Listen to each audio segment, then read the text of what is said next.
let's do this again.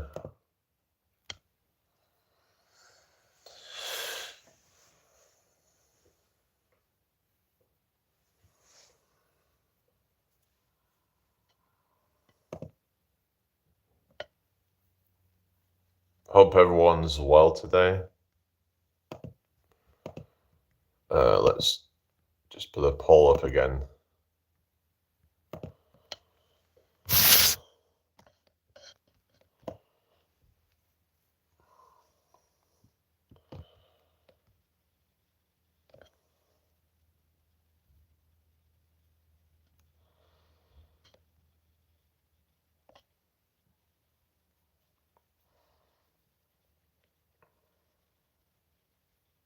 All right, got one person here. Hello. What we got? Let's see. Thank you for the like. Just put this poll up. Have you subscribed? Yes. No, but I will. Right, let's yeah. Hang on a sec. Hello everybody, hope you're all well. Hang on, guys. Let's do that.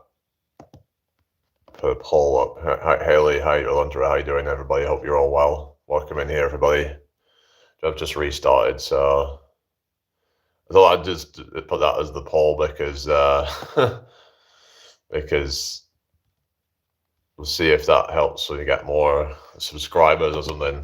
Because I saw, like, I think it was the Venom Effect put a thing up on his live, and yeah, he's like trying to attempt to do like a world record pull-up thing. So, but yeah, so I did the ski erg last night. So I did 200 meters on that, and I got that at like 46.3 seconds, I think it were. But the world record's like 30.6 seconds, I think. So I've got a way to go to bring that down. But yeah, that's the thing, really, isn't it? So I'll have to try and kind of just work on like explosive power to do that, really, if I'm going to go for that sort of distance with it. I was thinking about doing like a 500 or 1,000 meter one, but I don't know. Just like, I don't know if I'd ever be able to beat the world record, because that would be like a long shot. But it's like sometimes we have to try and, you know, sort of have goals that are quite sort of you know. Anyway, hello Michael, hope you well. You know, goals that are really like far out that seem almost impossible, but it's like it's good to do that because you just never know. It's good to set your sights high. They say, you know, shoot for the stars or something, or whatever, but if you miss, you land on the moon or something. I'm doing fine, thank you, Michael Bell. Yeah, you're all right. Welcome in here. Hope you're having a good day so far. Yeah, I'm not too bad, thank you. Yeah, I've just been doing a lot of my training and stuff, and I mean, I don't know if I'll ever, you know, break a world record, but it's like hopefully I could at least get damn near to breaking a record at least, because that would still be cool. So even if I didn't get there, you know, if I can get pretty close to it, then. But what I'd rather do is, instead of just, I think it'd be better to like be really good at a lot of things than to just be super good at one thing and not very good at anything else. Because that's what some people end up doing, is they hyper, you know, specialize on one thing, and then they're not good at anything else. Instead, being pretty good at a lot of things, I think that's just going to be better overall, I guess. Like if I can say be like top 10% at like pretty much everything, or at top 5% even, I don't know. But like if you can be like at that kind of pretty darn good at like a lot of different things, like cardio, strength, a lot of stuff like that.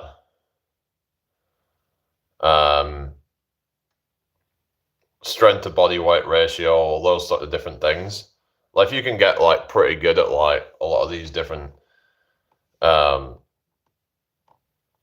disciplines and what have you, then I think that is better than just being so good at one and then shit at everything else. It's the whole thing of jack of all trades, master of none, but that sometimes it's better than a master of one. So what I'm saying is that being a master of one, but then being crap at everything else, I don't really find that kind of impressive, to be honest. It's like, oh wow, but you're just like not really that good at anything else though. I don't know what your thoughts on that, guys, are, but it's like, that's how I see it, is that, you know, if you're only, you know, okay at, let's say you're not very good at anything else, but you only, let's say, for example, you're a strong man, right? And all you can do is just lift super heavy weights. Oh wow, that's great, but you don't have any cardio, you don't have any mobility or any other things like that. You know, you're just kind of not very well rounded, versus being pretty good at strongman, being pretty good at like calisthenics and gymnastics and things like that, being good at cardio. So what I'm saying is like being more of a generalist rather than a specialist, someone who can generalize and basically be pretty good at anything, rather than being super good at just one thing. I mean, anybody could just be like super good at anything, I guess, if they at something. I mean, probably if they put their mind to it. You know, you can become superb at one thing. That's great. It's just, yeah, I don't know. Like people seem to kind of value being really, really good at one thing over being decent at a lot of things. I don't know why. I guess it's the whole scarcity thing. But then if you are pretty good at everything, then, or decently good at everything, then isn't that just as scarce? It all comes down to the discipline that you have, the work that you've put into everything. But I think it's because on social media, people are only interested in just seeing the most crazy, like, things. Like, say, if you're doing something like, say, someone can deadlift 200 kilograms, which is crazy amounts, really. Like, I could do 150. So even me doing 150 is, like, kind of well above average for a guy. Like, if you look at what the average guy can deadlift, it's way less than that. But people still don't really seem to give a damn, because they've seen people doing, you know, way, way more than that. You know, people who've, like, you know, hyper specialized on that. So the point is like, that, yeah, like, it's like you can become a, you know, like a jack of all trades, where you can say, have pretty good, you know, sort of conditioning in a lot of different areas. Like you can be conditioned to be like, let's say if you can deadlift 150 kilograms, I can squat 20 kilogram bar for over 80 reps. I can, you know, run pretty fast. I've done like some like endurance running. I'm pretty good at like sprinting as well. And I'm not like going to be world class in any of those, but I'm fairly well rounded in all of those areas, you know, because I've put enough time into each of them to actually be at a certain level. I put time into endurance, put time into explosiveness and strength. I've also been trying to work on mobility to improve on that. So doing things like stretches and different things, like doing the the back bridge, which is like a mobility exercise for the spine. So that's the thing, right? So if you can like sort of get pretty good in all these different areas, like with mobility, flexibility, and also with like stamina, endurance, power, strength, all these different areas, then I think that is just as impressive as someone who's really good at one area. But I'd actually say that overall you're actually fitter than the person who's only fit in one area and nothing in the other areas. This is what I talk about with like what they call total fitness. This is something that like people like Bioneer talks about in terms of not just trying to be like brute strength, but like having strength endurance, having the ability to grind out reps of a heavy weight versus just having this brute strength where you do an extremely heavy weight for 1 or 2 reps. It's just it's cool and all that, so someone can lift that, but then could they kind of do lifts that repetitively for, let's say, could they say do like, for example, there was this, I mean, he was on roids and all that, but it's like he did was it Tom Platz? He did 100 kilograms. I think if I remember, he squatted 100 kilograms for 100 reps. That is crazy. Think about that. 100 kilogram squat for 100 reps. That is what I'm talking about in terms of like strength endurance. That is more weight than most people could do for a single rep, let alone doing 100 reps of that. Let that sink in. But yeah, there's not really much chat going on here. So, hello. Okay, Danielle was just being hang on, I'm just gonna hide you from the chat because I really can't be bothered. We're just being stupid. So yeah, who's still in the live anyway? It's gone quiet since I've restarted, really. But I was just talking about like people call themselves fitness channels, but yet they don't have much overall conditioning. I think we should be trying to encourage people to have well-rounded conditioning. If you're calling yourself a fucking fitness channel, there should be, stuff on different forms of fitness, whether it be plyometrics, whether it be doing things like high intensity interval training, or you're at work. Oh, it's on off. Okay, I'm all right, thank you. I hope you're doing well. So just saying that, like, if you don't have conditioning and all that, how can you really call yourself a fitness channel? I just think it's a bit of a joke, to be honest, because like, if you're really a fitness channel, shouldn't you be talking about heart health and you're trying to improve cardiovascular endurance and ways to improve on that, not just on how to build as much muscle as humanly possible or whatever, or get strong or whatever, because to me that isn't really like an all-encompassing fitness, is it? It's not really fitness at all. In fact, a lot of these lifts are not even functional lifts. They don't apply to real life scenarios because you don't find a lot of these things in nature, that these sort of, these convenient handles, they don't happen really in the real world.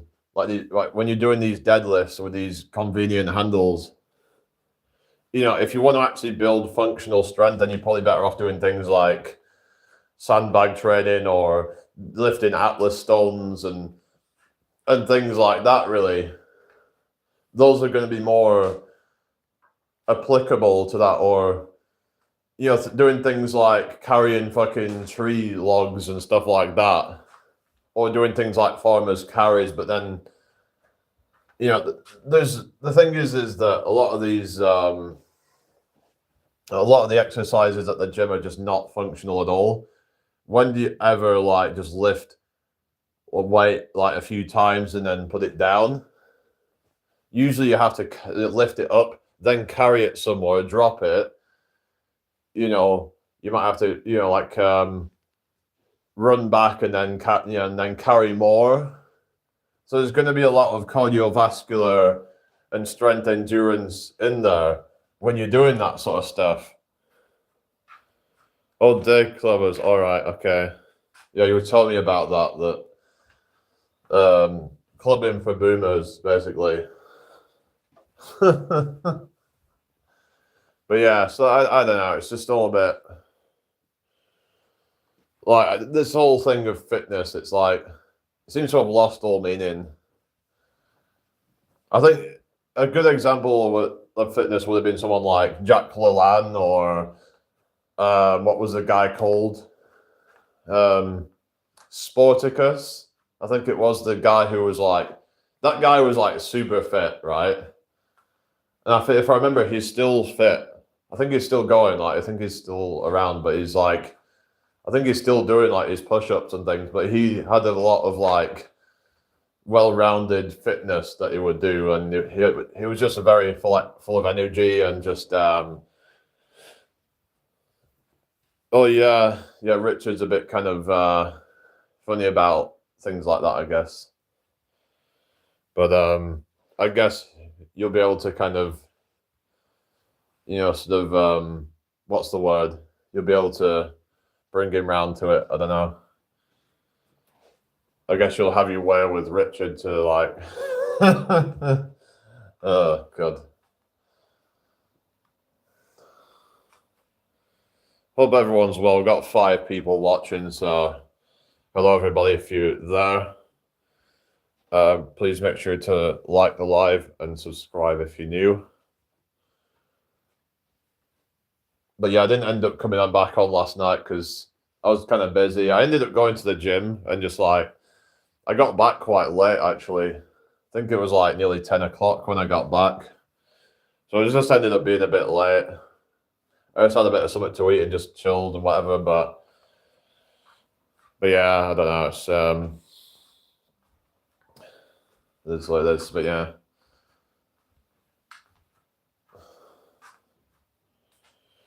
I was just trying to work on a new skill with the cards, which is the one arm scissor cut, or it's not what I mean.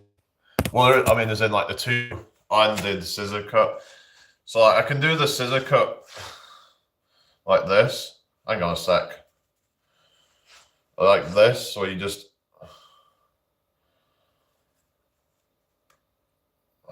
like that, right? But it gets more tricky when you're trying to like do it like this.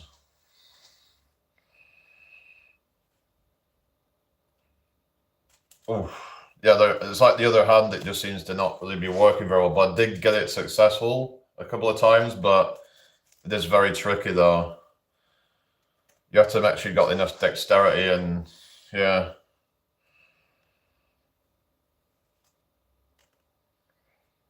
There we go. You see that, guys? I did it. So that's did nearly 20,000 steps last night, I bet. Yeah. Well, that should hopefully help you lose some, burn some calories. I mean, 20,000 steps. That's probably about I don't know how many calories. Probably like 1,000 or so. I'm guessing. You probably burn quite a lot of calories just doing that. I burn a lot of calories just walking around and stuff.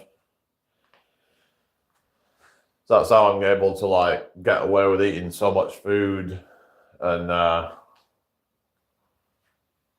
yes, that's what I try and do with like basically I'll put myself into like a slight surplus still, but not so much so I'm just going to end up getting fat. Just enough to put on size, a lean mass, rather than getting fat. Because some people will they have this idea that they want to be in some crazy surplus, but then that can just make you fat, and it doesn't increase the muscle mass any more than you would have done if you'd have just done a small surplus. Like, adding more fat doesn't just magically make you build more muscle. Unless you're super just malnourished, then adding extra body fat isn't probably gonna help you in any way. So yeah, that's the thing. And if anything, the people who gain a bunch of fat, they then have to just take off that body fat when they cut down. Sometimes they're spending months and months on a cut just to lose the fat that they've gained. And then they end up stalling their progress because you can't really be gaining much muscle during a cut. So it's kind of stupid, really, when they do things like that. Whereas they could have just had more linear progress by just keeping their body fat at a reasonable level and not constantly yo-yoing all the fucking time. Yeah. Because the thing is, if you try and cut down too quickly, they say that you can end up losing muscle mass. Because the body doesn't want to hold on to muscle mass as much if you're just trying to aggressively cut, I don't think. A lot of people I think that they lose muscle mass if they cut calories too quickly after bulking. So I don't know how true it is, but it makes sense, right? Because the body's trying to preserve itself. So it's like muscle is very expensive of the body will only keep muscle if it feels like it absolutely needs to. And like when body's trying to prioritize survival, it would sacrifice muscle first.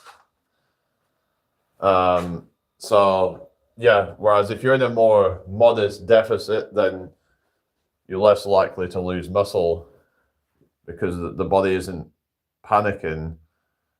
It's only when you're losing tons and tons of weight very quickly, and especially if you're already relatively lean when you're doing that. Like if some guy's trying to go from 20% down to 10% body fat every time they try and do a cut, that could end up leading to muscle loss, especially towards the end where they're just their body's going to be all shit where, because they're trying to rush to try and cut their calories down because they gained their weight so quickly. The body's going to be oh shit, we can't sort of keep all this muscle. So if you do it more slowly, you're probably going to, but then it's but if you didn't get yourself to that point in the first place, then it wouldn't take that long to cut down and you'd be able to preserve all your muscle mass. It's kind of just stupid when people, do things. It's they don't know what they're doing and they've just been told a bunch of bullshit. Being told that they should dirty bulk, thinking that that's going to somehow make them gain more size. But then they just have more fat to lose once they've done that.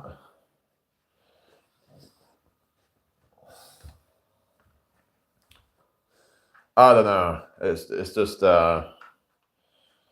it's just crazy, isn't it? So yeah, I was looking into this thing on, I think it might have been grapeseed extract or something, but it talked about there being less aromatization to basically what that means is testosterone converting into estrogen, because that's something that can happen if they say that if your body fat's too high as a guy, that can happen as well, where it's the more body fat you have as a guy, the more aromatization they're saying. So yeah, obviously you don't want your body fat to be too low. Like you don't want to be at like 5-6% body fat probably, unless you just have some freak genetics. But it's like you want to just kind of find that right balance. Now, some stuff suggests that the sweet spot's somewhere between 10 to 15%. So it would make sense you'd probably want to kind of not go much above 15% on, say, like a bulk. Because then, if anything, that might even hinder your progress by trying to bulk up too fat and therefore aromatizing more of your testosterone into estrogen, which would then probably, if anything, probably slow you down. So I don't know. I don't know like enough about this, but I've seen some stuff where people have said that can happen, where, especially above 20% body fat, that's where things really problems can start to happen with aromatization. I think there's also a thing of like chronic low-grade inflammation. This is something that can happen with high body fat levels as well. So chronic inflammation, chronic systemic inflammation. So that's a health problem, especially if you have like a lot of like visceral fat. A lot of guys struggle with this, with like visceral fat, because of how they store it. So you might be a guy at say 22 to like 25% body fat, let's say, and you don't necessarily look particularly fat, but you may have a lot of visceral fat on you that's like, you might be like what they call skinny fat. You have a normal BMI, you don't look fat, you look pretty healthy, but if you actually were to like take your shirt off, you'd kind of look a bit fat around the belly.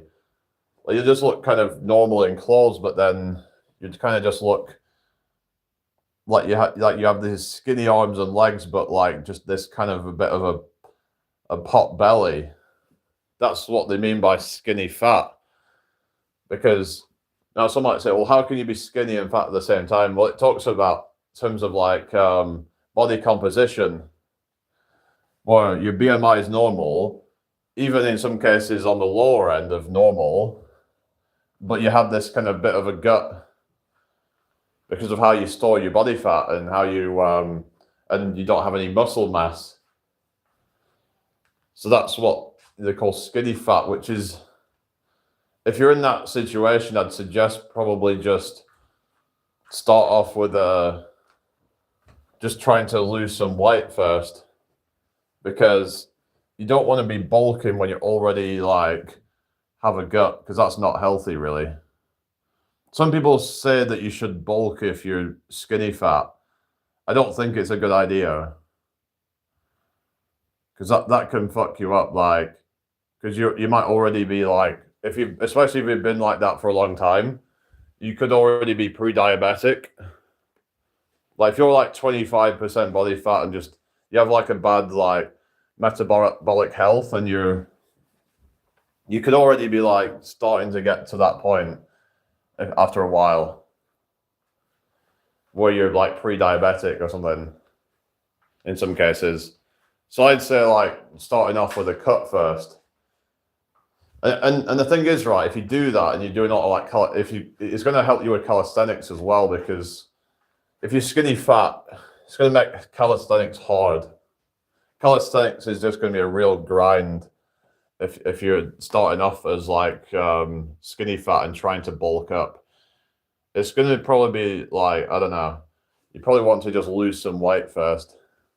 Now, yeah, you could say you could just build muscle and then, but I don't know. It's just some people can actually do a body recomposition if they've never trained before and they're 25% body fat and you're skinny fat. You could just like gain a little bit of muscle whilst losing fat, as long as you're like eating enough protein and you're training hard and you're then you may actually be able to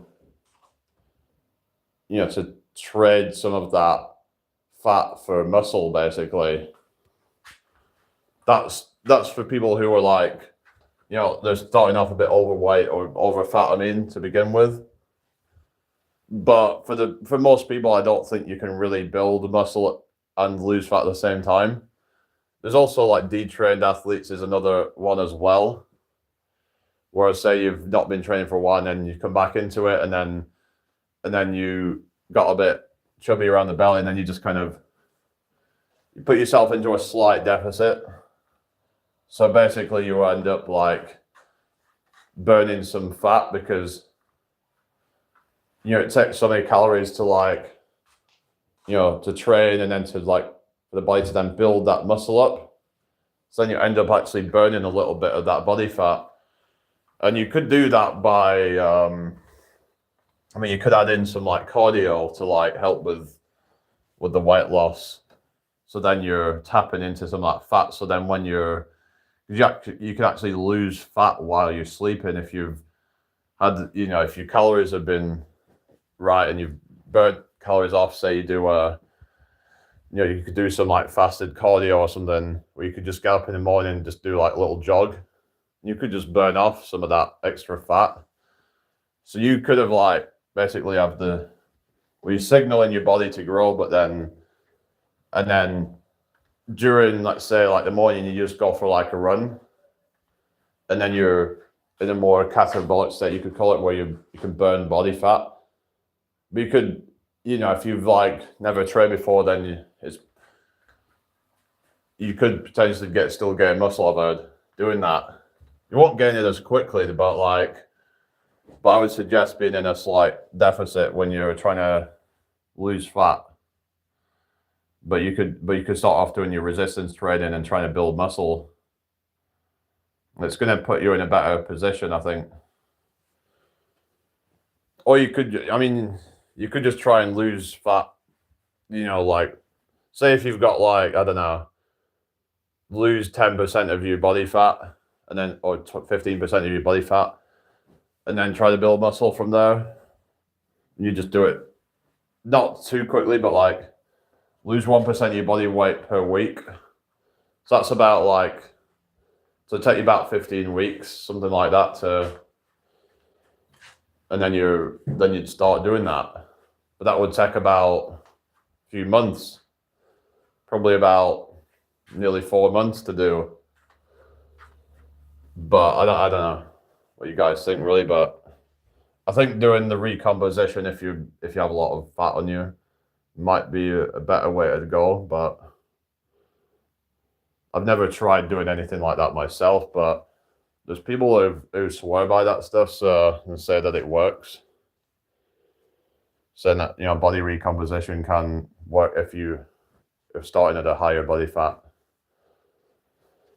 But it's going to be less and less effective, I think, as you get down to lower body fats, because again, the body isn't going to want to grow when you're when you're at that state. This is why I was saying, you know, like being in a slight surplus and just gradually increasing your calories over time, I think it's going to be the best way to go about it. Either increasing the calories like gradually over time, or that's going to be the way. You know, that's the only way you can really do it. Calories in versus calories out. There's people that will deny those facts, right, about calories in versus calories out, because it's just a simple thing of like, how many calories are you eating versus how many calories are you burning? If you are eating a certain amount of, like say you're eating, you know, 3,000 calories a day, but you're only burning 2,500 calories a day, then you're in a calorie surplus by 500. It's all about the calorie equation, and you know, it's that how many you're putting in relative to how many is coming out. It's that simple, you know. But people try to overcomplicate things with like insulin and all this kind of crap. But the thing is that you can't just magically make body fat appear. If you're in a deficit, you're going to lose weight, regardless of what food you're eating. As long as you can actually be satiated by that food. Of course, yeah, some foods are more satiating and some foods are easier or harder to maintain a calorie deficit. Okay, but the simple fact is that if you are in a calorie deficit, you're going to lose weight. Because if you're not losing weight, you're not in a calorie deficit. It's impossible. Body fat doesn't just appear magically. And you can't put on weight in a calorie deficit. That's for sure. So it's just simple facts, you know? Of course, yeah, the body can, adapt to exercise and things like that. It can try to burn less calories than eat. But in that case, you just make sure that you are burning more calories throughout the day. You would, for example, just trying to change up your lifestyle to try and burn more calories. Maybe, if you work in an office, try using a standing desk. So it encourages more calories burned throughout the day. Try to consciously make sure that you are burning more calories by doing things like taking the stairs instead of taking the lift. These are all things that can help with just getting more calories burnt throughout the day through doing what's called NEAT, or it's called non-exercise activity thermogenesis. This is common fucking sense. This is all just, yeah, but people try to overcomplicate things and just, I don't know. Now, yeah, some people find it hard. I get that. Some people have certain cravings and what have you. Some people have lifestyles that make it difficult. But we have to just do the best with what we've got. A lot of people will find a way to just be a cop-out, basically, and just be like, oh, I haven't got time, or this and that. You probably do. If you really want something, you'll make time for it. Like, I just don't really buy into a lot of the excuses that people have that, oh, I just haven't got time. Like, it doesn't have to take all fucking day. Like, most people have got time for it if they really want to. They could incorporate it into what they're doing. They could find a way to get movement throughout the day. Like, even if they say have to, like I said, there is ways of doing it. Take the stairs instead of the lift. Any little things that you can do. Take the stairs instead of the escalator, if you can. These are all little ways you can add movement. Cycle to work if you can instead of driving. That could be an option as well. Or even walk there. Whatever it's going to take. If you struggle riding a bike, just get a fucking hybrid electric bike. One that's pedal assisted. Just at least you're getting some kind of movement. Try to incorporate it into what you're doing. So that you're not, taking the easy way. So, yeah, it doesn't have to take forever to do your exercises and stuff and do more movement.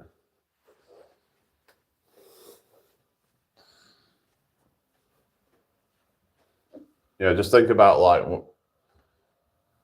if you're, like, try not to drive everywhere, cycle there instead if you can.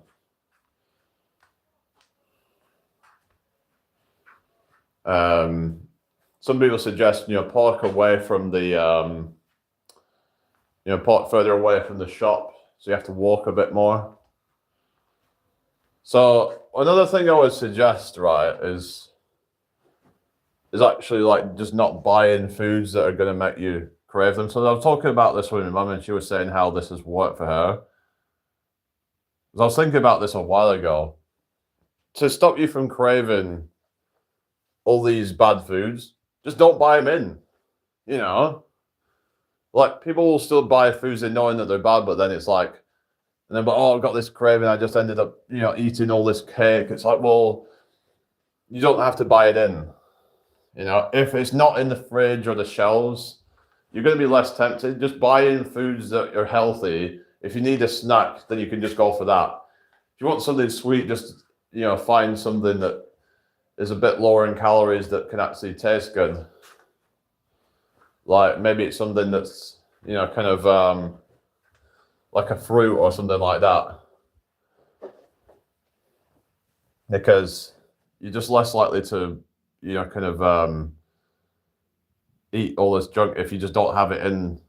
Because if you had to go to the shop and get it, then you're probably going to be less likely to do it, because we tend to, you know, like, you know, we want to choose the path of least resistance. So we can take advantage of that and sort of use that as a way to avoid eating the wrong kind of foods that are going to just like keep you in a calorie surplus and not a calorie deficit if you want to do that.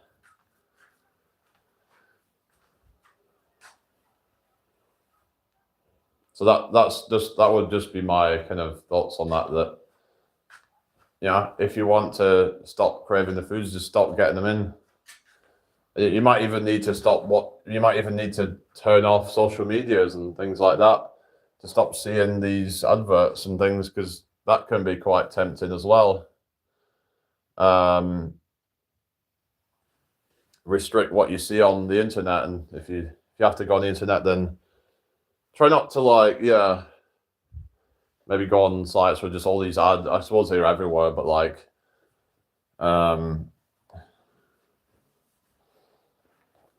maybe just have some, like, I don't know, Whole Foods apps where you can just buy Whole Foods. Just have a few of those apps on your phone. So then if you want to buy in some food, you could just buy a bunch of like Whole Foods. So that's an idea. It's all about sort of finding workarounds and hacks to try and avoid these sort of things. I'm thinking about trying to make this persimmon cocoa pudding. I want to see if it's any good. Maybe I could do that later, but I'm not too sure yet. I haven't really decided. But yeah.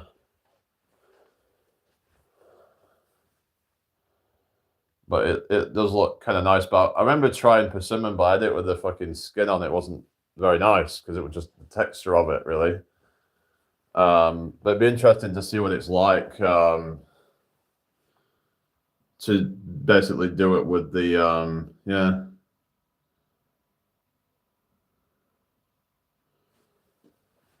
I don't know, but I was wondering if like banana and cocoa would like work well together. I don't know. I've never tried using those like combination of things. Whether that could be a good thing to try as well, like banana cocoa. I don't know. Might sound a bit kind of weird or something, but maybe it could work. I don't know. Because like banana is like naturally sweet, so then you had some like cocoa, but then would it be sweet enough to like counter that? I guess it depends how much you use. So I want to like look into like things like that people can use to sort of to satisfy a sweet tooth, but in a bit of a healthier sort of way. Obviously, using dates is a good hack for that. Not everyone likes dates though, but dates can be a good, nice. It's like some might call it like nature's caramel. It literally tastes like caramel to me, but it's like not everyone's really that into it. But I do think dates are quite nice. They're a good sort of substitute for like kind of unhealthy like sweeteners and things like that, I think. So you can use dates and use but yeah, dates are good for like fiber, and yeah, there's a lot of fiber in them, and there's a lot of I think there's a lot of potassium in them as well. So they're great for that sort of stuff. They have a lot of nutrients in them, so it's a lot better for you than just having like table sugar. You can actually make date sugar, but there is a bit of a process to it though. It's probably like I'd say like the healthiest sugar that you can eat, or one of them. Is because it's more of a whole food, so So that could be used in recipes, I guess, like date sugar. Be interesting, like if people like made it into like a sort of, if they could use it in things like cakes and other recipes and stuff that would normally be full of crap in them. I know some people use like coconut blossom sugar, but that can be a bit sort of. I don't think there's really any like fiber or anything like that in that particular sugar.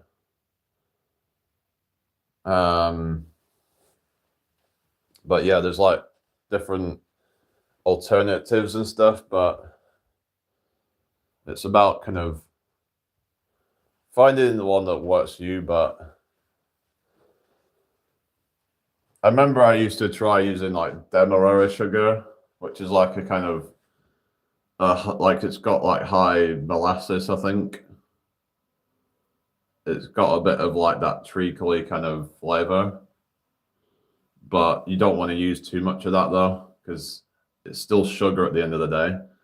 It's still it's got a bit more nutrition than table sugar, like normal, like white table sugar, but it's still like a table sugar. It's not great, but like date sugar is like a more whole food, but it's a process you have to like crush it up into small pieces, and you have to like, yeah, I've never tried it, so I don't know if I could make it, but then you could like put it in different recipes, I guess, like cakes and stuff like that. The thing is, a lot of people don't like the texture of dates. I think that's why a lot of people don't like them. But I guess if you process them the right way, you could find a way to make it work.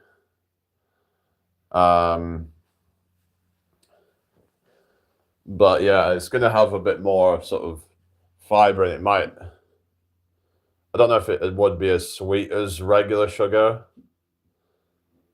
but it should be pretty damn near it though. So let's say if something's like 90 or 95% as good as like kind of like the unhealthy version, I think people would still be okay with that. And actually, I think they said that like over time, we start to actually like the taste buds adjust, and like naturally kind of sweet foods actually start to taste better. So that's a thing that you can do to sort of improve your like kind of like taste buds, and you'll just find that like you enjoy healthier foods more, but our taste buds have just become so fucked. They've become so like they reckon it only takes a few weeks actually to adjust, but if you could find something that's like 90% as good as the unhealthy version, then I think people would be okay with that for the most part. You probably wouldn't even really notice that much of a difference. And you know, if it gets you into a calorie deficit, then I think it's good, because if it's like we only need to eat about 10 to 20% less calories than we do currently if we're trying to like lose weight.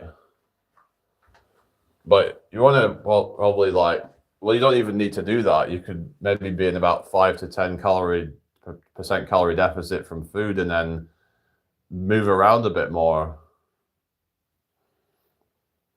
So that's what I'd recommend. And you know, if you eat more fiber, it's going to help to slow down the